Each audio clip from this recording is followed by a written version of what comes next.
Wow! రామచిలక చూడండి. ఇప్పుడే ఎగిరిపోయింది. కాసేపు ఉంటే బాగున్ను. వీడియో తీసుండేదాన్ని. మార్నింగ్ మార్నింగ్ ఇలా టెంపుల్‌కి వస్తే చాలా ప్రశాంతంగా ఉంటుంది. ఇక్కడ చూడండి ఎంత విశాలంగా ఉందో. చుట్టూ పచ్చని చెట్లు. చాలా బావుందిక్కడ. ఎన్ని రూపాల్లో ఉన్నా, ఎలా ఉన్నా పరమాత్మ ఒక్కరే కదండీ! అందుకే ఇక్కడ రామాలయంలో ఈశ్వరుడు కూడా ఉన్నారు. ఈ పక్కనే ఇక్కడ నాగేంద్ర స్వామి ఉన్నారు. నాగేంద్ర స్వామి గుడి ముందు ఈశ్వరుని గుడి కూడా ఉంది. అలాగే ఇక్కడ కొంచెం ముందుకు వస్తే ఇక్కడ ఈశ్వరుడు ఉన్నారు.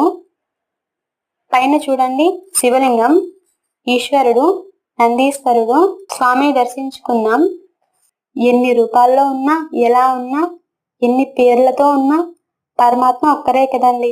ఇక్కడ ఈ చెట్లు మాత్రం హైలైట్ అసలు. పచ్చని చెట్లు చాలా బాగున్నాయి. నాకైతే ఈ టెంపుల్ చాలా చాలా నచ్చేసింది.